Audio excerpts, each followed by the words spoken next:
11 വിവാഹം കഴിച്ച രേഷ്മയെ നമ്മൾ പരിചയപ്പെട്ടു.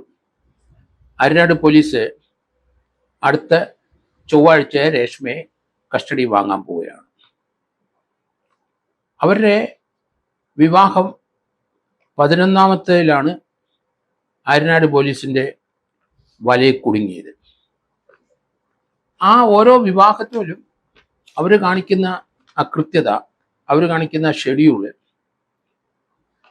ആ ഓരോ വിവാഹത്തിന് ശേഷം ആ വീട്ടുകാരുമായിട്ട് ബന്ധപ്പെട്ട് ഫോണിൽ വിളിക്കുകയും കൃത്യമായ സമയത്ത് അവിടെ ചെല്ലുകയും അതിനുശേഷം ആ വീട്ടിൽ നിന്ന് ഇറങ്ങുന്നത് ബീഹാറിൽ തൻ്റെ ജോലി സ്ഥലത്തേക്ക് പോകണം എന്ന് പറഞ്ഞു. അതിൽ രസകരമായ 3 കല്യാണമാണ് അതിൽ എല്ലാവർക്കും ഇഷ്ടപ്പെടുന്ന ഒരു കാര്യം. കാരണം വിവാഹം കഴിച്ചുകൊണ്ടിരിക്കുന്നതുകൊണ്ട് നല്ല ഹെക്റ്റിക് ഷെഡ്യൂളാണ്. അതിന് കൃത്യമായിട്ട് പാലിക്കുകയും ചെയ്യണമല്ലോ, അല്ലെങ്കിൽ കുരുങ്ങുമല്ലോ. ഇപ്പം കുരുങ്ങിയത് തന്നെ 11ാമത്തെ കല്യാണത്തിന് കുരുങ്ങിയത് തന്നെ അതൊരു സ്വല്പം അബദ്ധം കാണിച്ചുകൊണ്ട് തന്നെയാണ്. ഈ വർഷം 2 വിവാഹം നേരത്തെ നടന്നതാണ് രസകരമായി തോന്നുന്നത്. US നേഴ്സായി ജോലി കിട്ടിയ, അവിടെ ജോലി ചെയ്യുന്ന ഒരാളുണ്ട്. അയാൾ തൊടുപുഴക്കാരനാണ്. അയാളുമായിട്ട് മാട്രിമോണിയിൽ ബന്ധപ്പെട്ടു, സംസാരിച്ചു, കല്യാണം ഉറപ്പിച്ചു. അയാൾ US നിന്ന് തൊടുപുഴ വന്നു. 17ാം തീയതി അയാൾ ഫെബ്രുവരി 17ാം തീയതി നാട്ടിലെത്തി. 19ാം തീയതി വിവാഹം നടക്കുകയും ചെയ്തു. അയാൾക്ക് ലീവില്ല, ഒരു 2 ആഴ്ചത്തെ ലീവേ ഉള്ളൂ. അതുകൊണ്ട് 19ാം തീയതി വിവാഹം നടത്തി. വിവാഹത്തിന് ശേഷം അയാളുമായിട്ട് ആ വീട്ടിൽ താമസിച്ചു. ദാമ്പത്യ ബന്ധം അവർ തമ്മിലുണ്ടായി. അതിനുശേഷം അയാൾ 24ാം തീയതി അമേരിക്കയ്ക്ക് പോവുകയും ചെയ്തു. പോയ സമയത്ത് ഭാര്യ വീട്ടിലുണ്ട്. ഒരാഴ്ച അവിടെ നിന്നു. 29ാം തീയതി ആ വീട്ടിലെ അമേരിക്കക്കാരൻ്റെ ഭാര്യയായിട്ട് നിന്നു. ഭാര്യയും ഭർത്താവുമാണ്. വീട്ടുകാരൊക്കെ സുഖമായിട്ട് അവരെ സ്വീകരിച്ചു, ഒരു സംശയം തോന്നിയില്ല. അതിനുശേഷമാണ് അവിടെ തൊടുപുഴയ്ക്ക് ശേഷം വാളകത്തൊരു കല്യാണം ഉറപ്പിച്ചിരുന്നു. വാക്കു പാലിക്കണമല്ലോ, അതുകൊണ്ട് അവിടെ നിന്ന് ഞാൻ ബീഹാർ വരെ ഒന്ന് പോയിട്ട് വരാം, അവിടെ പഠിപ്പിക്കുകയാണ്, അത്യാവശ്യമായിട്ട് പോകണം എന്ന് പറഞ്ഞിട്ട് 29ാം തീയതി ഭർത്തൃ വീട്ടിൽ നിന്ന് ഇറങ്ങി. ഭർത്താവ് 24ാം തീയതി പോവുകയും 5 ദിവസം 6 ദിവസം അവിടെ സുഖമായിട്ട് താമസിച്ചു. അതിനുശേഷം അവിടുന്ന് ഇറങ്ങി. പിന്നീട് വാളകത്ത് വന്നു. വാളകം സ്വദേശിക്ക് വാക്ക് കൊടുത്തിരുന്നു, കല്യാണം ഉറപ്പിച്ചിരുന്നു. മാർച്ച് 1 ആ വിവാഹം നടന്നു. അയാളുടെ ഒപ്പം പുതുമണവാട്ടി കഴിയുകയും ചെയ്തു. അതിനുശേഷം സർട്ടിഫിക്കറ്റ് വാങ്ങാനും ബീഹാർ വരെ പോയിട്ട് പെട്ടെന്ന് വരാം എന്ന് പറഞ്ഞ് നേരെ അവിടുന്ന് തൊടുപുഴയ്ക്ക് പോയി. അമേരിക്കക്കാരൻ്റെ വീട്ടിൽ പോയി കുറച്ച് ദിവസം നിന്നു. പുതുമണവാട്ടിയാണല്ലോ, അവിടെ നിന്നു. ആർക്കും സംശയമൊന്നും തോന്നിയില്ല. ഇതിനിടയിലാണ് മാട്രിമോണി സൈറ്റിലെ പരിചയപ്പെട്ട കോട്ടയംകാരൻ, വാക്കുവ്യത്യാസം കാണിക്കാൻ മേലല്ലോ, കോട്ടയംകാരനുമായിട്ട് തൊടുപുഴ നിന്ന് കോട്ടയംകാരൻ്റെ അടുത്ത് വന്നു. അയാളുമായിട്ട് സംസാരിച്ചു. ആ കല്യാണം ഉറപ്പിക്കാനുള്ള കാര്യങ്ങളൊക്കെ തീർച്ചപ്പെടുത്തി. അങ്ങനെ ആ കല്യാണം നടത്താൻ വേണ്ടിയെല്ലാം തയ്യാറായി. അയാൾക്ക് അവിശ്വാസം തോന്നിയേയില്ല.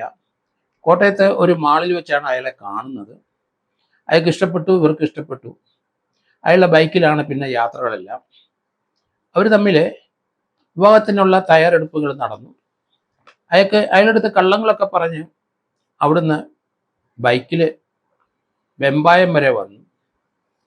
കാരണം ആര്യനാട് ഉള്ള ഒരാളുമായിട്ട് വിവാഹം നടത്തണമല്ലോ. ആ കാര്യങ്ങളൊക്കെ ഏകദേശം ഉറപ്പിച്ചു. വെമ്പായത്ത് വന്നു കഴിഞ്ഞിട്ട് ആ കോട്ടയത്ത് നിന്ന് അവിടം വരെ വന്നത് 2 വീലറിലാണ്. വെമ്പായത്ത് വന്നു. വെമ്പായത്ത് വന്നിട്ട് ആര്യനാട്ടുകാരൻ, അവിടുത്തെ പഞ്ചായത്ത് അംഗം ആയ ഒരാൾ തൻ്റെ മറ്റൊരു പഞ്ചായത്ത് അംഗ സുഹൃത്തിൻ്റെ വീട്ടിൽ ഇവരെ താമസിക്കാൻ അനുവദിച്ചു. ആ വീട്ടിൽ നിന്ന സമയത്താണ് പിടി മുറുകുന്നത്.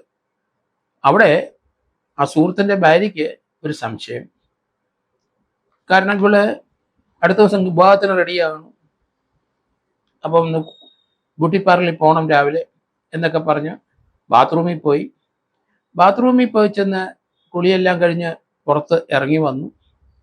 അതിനുശേഷം ബ്യൂട്ടി പാർലറിൽ പോകണമെന്നാണ്. ഇതിൻ്റെ ഇടയ്ക്ക് ആ സ്ത്രീക്ക് ഒരു ശരി സംശയങ്ങൾ. അങ്ങനെ ഇവരുടെ ബാഗ് പരിശോധിക്കേണ്ടി വന്നു. ബാഗ് പരിശോധിച്ചപ്പോഴാണ് അതിനകത്ത് പല വിവാഹങ്ങളുടെ ഡേറ്റും പല ആൾക്കാരുമായിട്ട് വിവാഹം കഴിഞ്ഞ വിവരങ്ങളൊക്കെ കിടക്കുന്നു.